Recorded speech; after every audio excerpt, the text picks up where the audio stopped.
Don't engage alone. We do this together.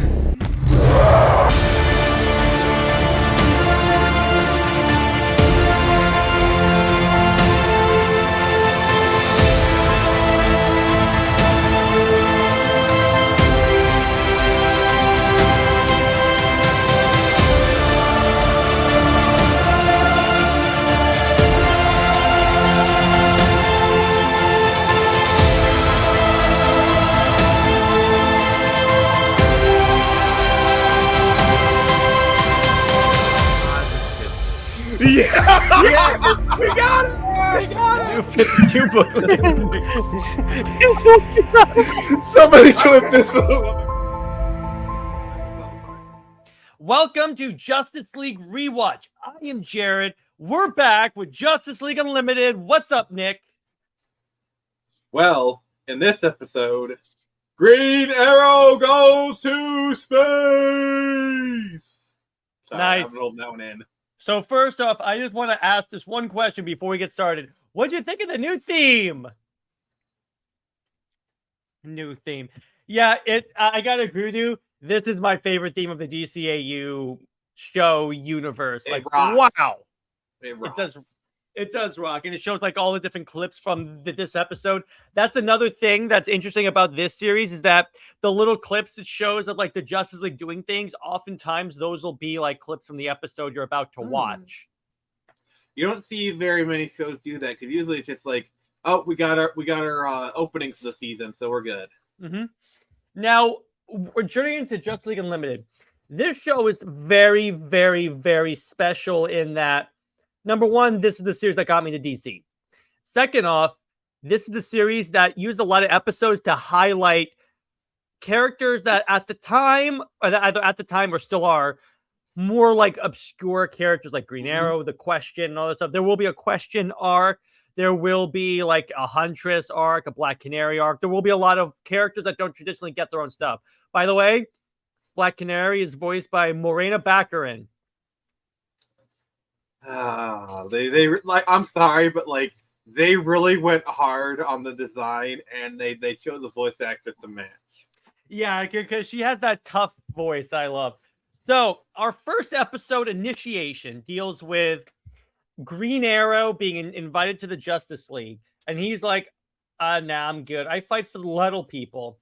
And then Batman makes a good point. He goes, hey, listen, dude, the little people are often trampled by the creatures we fight. So really, you're still helping the little people. See, what I love about this episode is Green Arrow is obviously like a liberal hippie type. But they didn't make him an insufferable, annoying tryhard. Like, he still espoused his politics, but he was still likable. Like, if this was written now, Green Arrow would be like the most insufferable person ever. Exactly. By the way, you may have noticed in this episode, there's like a crap ton of characters in this establishing shot. Wait. Would you say there is an unlimited amount of characters? There are that. And fun fact, the Justice League Crisis on Two Earths movie was supposed to be the bridge between season 2, between JL and JLU, but it was reworked. But anyway, I have a list of characters that show up in this episode to some degree. Are you ready?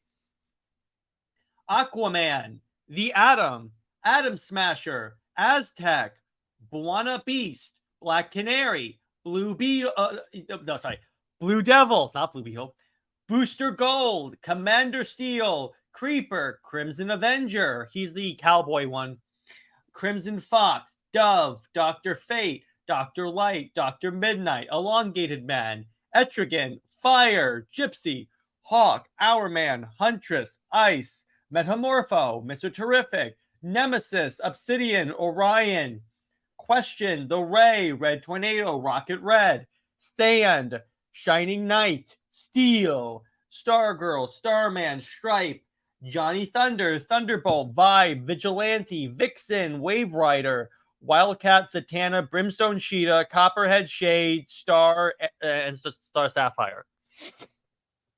And Zatanna.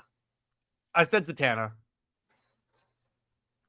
But yeah, this is like, this was the show where they really opened it up and showed you like all the different Justice Leaguers and made them cool because they're, for the longest time up until this point, DC really only highlighted the Trinity and the Justice League. But with this one, it's like, no, there's so many other great characters.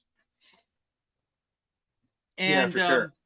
Yeah, exactly. And I'm trying to see what else. By the way, Booster Gold does get his own episode, so I'm looking forward to that one. So that is a very I think a lot of people give that episode a pretty wide berth. Mm-hmm. Yeah. So Jared, okay, get it? They give it a wide berth. No. The Booster Gold episode. What about that as a wide berth? He delivers a child. Oh yeah, okay. But I haven't rewatched that in a while. But that's a good one there. That's a good one. They can enjoy that one. So, by the way, fun fact. Here's a piece of trivia for you. According to TV Guides, for the week of July 25th to the 31st, Green Arrow voice actor Ken Shriner showed up at the recording studio dressed as Green Arrow. Talk about understanding the assignment. Yes. So in this episode, the Justice League team, i.e. Green Lantern, Green Arrow, Captain Atom, and Supergirl, fly into not North Korea to stop this this elemental being that they created and programmed to like protect themselves from outsiders. And this episode, I just want to say, like, this is like the one negative. It's not really episode, but like, I've honestly never been a fan of like the DCAU design for Supergirl. I just feel like it's a little bit too casual. Mm-hmm. I mean, yeah, I wasn't really a big fan of that. I gotta agree with you on this. I like the comics one with the skirt, or the one they currently have now with the jacket. Yeah, but like, I don't know. Just this one is just like it's too white. Like it's like I don't know. It's like, too bland. It's not as like unique as the other one. So I agree don't with you like on that one. The whole teacher, like the gloves thing, like having her having like the gloves. That's kind of an interesting tidbit, but like I don't know. I also love how like at the end of this episode with Supergirl, Green Lantern goes, "If you continue to be a hothead, we will kick you out of the league. I don't care who your cousin is." But so they go into not North Korea, and it's interesting how this whole episode handles geopolitics with superheroes. Because the question is, do these guys have unilateral authority to go in? They don't. Well, they technically do. Doesn't this kind of become like a recurring theme throughout the entire series of like the Justice League's relationship to the world? Yeah, kind of. And if you notice, that's why Batman brought Green Arrow into the league. Sorry, I have the hiccups. The idea was we need someone down to earth to make sure we never lose focus of why we do this, which is to help people. They need someone who really gets the point. And there's a point. Yes, thank you. They need no. I'm not done yet. They need a straight shooter. Nice. So there's a moment, by the way, later in the series. They need someone who won't bow. Okay.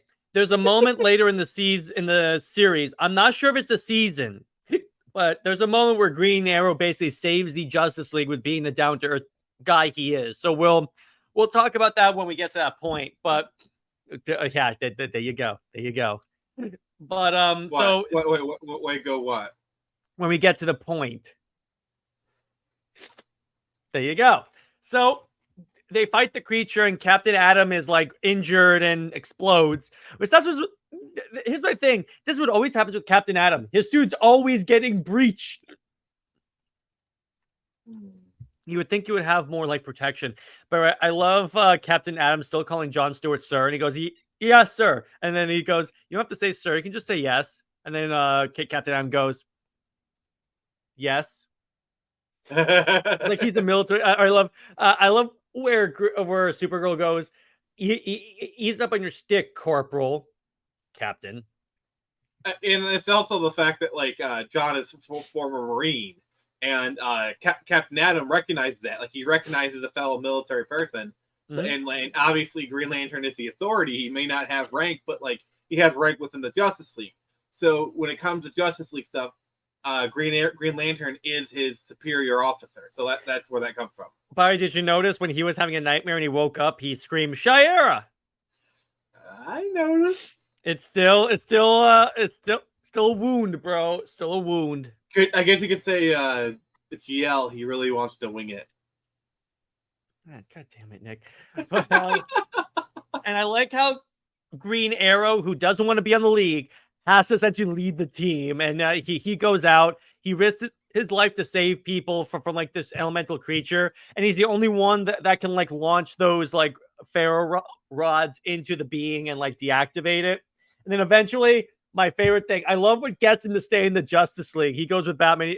He's having a conversation with Batman. Then when he sees Black Canary, Batman goes, Batman smiles because he knows. He's like, "So we'll see you around." He goes, "Yeah, just my." I love that because, like, for one thing, that is a very Green Arrow thing. Like, that is like also, it's like the oldest like trick in the book. Like, I wouldn't be surprised if Batman would be like, "Okay, so Green Arrow's going to come out of shower here in a few minutes." Yeah, exactly. Like, I would not be, and I would not be surprised if Black Canary like was in on it too. Like, I would not. Fun fact: this with Black Canary, there are so many shots when people post on Twitter. I watch Justice League Unlimited for the plot, and then the caption is the plot. It's like her doing the whole stalking thing. They knew what they were doing. The animators knew what they were doing. Because Black Canary embraces her sexuality in the comics, so it makes sense. Also, there's a certain article of aka scene that I saw where they're doing their sparring, and like he has her pinned to the ground. It's like the way they frame it, it's just like. Fun fact: she actually gets multiple arcs with Huntress. And you can see her and Arrow actually have a cool double date arc with Huntress and the Question. It's actually really funny. So we'll get to that point later. But so this episode had like a lot of great action. Dug that first off. You had some good Green Lantern moments. What do you think of him with the goatee and the bald head? Who? Green Lantern. I think it's kind of different. Like he was bald before. It. He's growing the goatees. I think it's cool. We'll mix things up. Mm-hmm. Yeah, it's cool. It makes him look more badass, honestly, I think. Mm-hmm. And also, I like in the beginning of the episode where they show off all the different arrows he has. They showed the boxing glove arrow. There you go. That is like the eternal joke of Green Arrow. It's like you got to do you remember that one time where they actually did reference the boxing glove arrow in the Arrow show, like live action? Yeah, where he actually grabbed a boxing glove and like shot at someone. There was a scene in the Grant Morrison Justice League arc where like the Justice League have been incapacitated by a villain named Prometheus, and Connor Hawke, Green Arrow's son, is the only one left, and he has to save everyone. So he goes through the armory to try and find stuff to use. He finds Green Arrow's old arrows. He's like, a boxing glove arrow. Dad, you're going to be the death of me. I actually really like that when we talked about it in the Power Rangers Justice League crossover. There's a scene where Kimberly is talking to Green Arrow because Kimberly's the archer of the group, and like they're actually talking about the boxing glove arrow. I was like, oh yeah, most people think it's stupid. Like, no, I think it's cool. It's for when you want to punch someone, but they're really far away. And it's just like Green Arrow has this look of like, finally, somebody gets it. And we need to review Power Rangers versus Justice. Oh yeah, we may do that on Comics Watch. I think that's gonna happen. That should happen. Well, and by the way, fun fact: this will be also a new role for Jean Jones, in that he's the guy he's the go here guy. In other words, he hands out all the assignments to the different league members. So he has your role. He's the guy in the chair. He's literally the guy in the chair. Yeah, exactly. So far I have the role of Ned and Martian Manhunter. Not a bad combination. I like that. By the way, I if you ever did like a Martian Manhunter cosplay, that would be so cool. That'd be a lot of green paint. Jeez.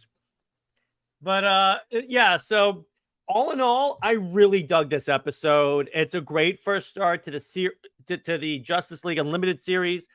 Arguably one of the most iconic and personally like meaningful series is that we've covered so far. So it'll be really fun going through this. They really hit the bullseye in this one. Okay, so Nick, let me ask you, how's this rank out of 10? I give it 9 green arrows out of 10. Okay, you're really on that arrow pun thing. Hey, what can I say? I line them up. I give it a 10 out of 10 because I like how this introduces all the different characters. Now, before we go, this episode again handled politics really well. Not only with Green Arrow, but with the whole geopolitics thing. And this is again with the series, even JL, when we covered the Arisia episode, or Artemisia, however you pronounce her name. But this shows back in the day when they could do politics subtly. Because they hint at Green Arrow being a liberal, which was in Hard Traveling Heroes when they talk about him like protesting nuclear arms, which I'm like, okay, that's cool. I dig that. And the whole and the country that was very obviously North Korea. So I'm like, there you go. I dig that. I like that. This is the one time where handling politics isn't woke. So on that note, Nick, do you have anything you want to promote? Where can we find you and what have you got coming up? All right. So you can find me on X, where I will always give it to you. Okay, that sounded a lot worse than that joke I is thought. Getting old real quick. It's getting so old. I think Elon Musk is deciding to sell it. Mm-hmm. Anyway, you can find me there. Phoenix Press, YouTube, just search the same. Got okay, so it's Tuesday when this is coming out. So Avatar is already out, and then tomorrow, as if you're watching this, because these episodes come out on Tuesday, I am launching my newest show, Comic Spots, which we did talk about. So the very first episode, we are going to be reviewing this Nightwing Volume 1, A Night in Bloodhaven, with a special cameo by the writer Chuck Dixon. Hell yeah! Oh yes, and then that's gonna be great. And then I got Friday Night Frenzy at on Friday, and then my Spider-Man playthrough on Saturday. Jared's still trying to drive me insane. He hasn't succeeded yet, but one more day, dude. One more day to bring up your past sins. I was literally about to say there's always one more day, but you kind of stole my Johnny Thunder. Mm-hmm. There's always time, Nick. There's always time. Dude, did you see what I did there? No, I know what you did. I know what you did, and well done. Well done. All right, so let's take us out, brother. All right, make it so. So on that note, everyone, like, comment, subscribe. Hope you guys enjoyed the return of Justice League Rewatch. We're really excited to be back in with Justice League. Real quick, before we log off, I just want to give you guys an idea of what the next episode is. Oh, for the man who has everything. Arguably one of the best Superman stories of all time. I say that a lot, but this one's actually has Alan Moore eats your heart out. And you get to see Wonder Woman using a huge gun. Best episode ever. I'm just telling you right now. On that note, everyone, stay heroic. We will see you in the next one. Like, comment, subscribe, share the show, sub to Nick, and Super Wonder!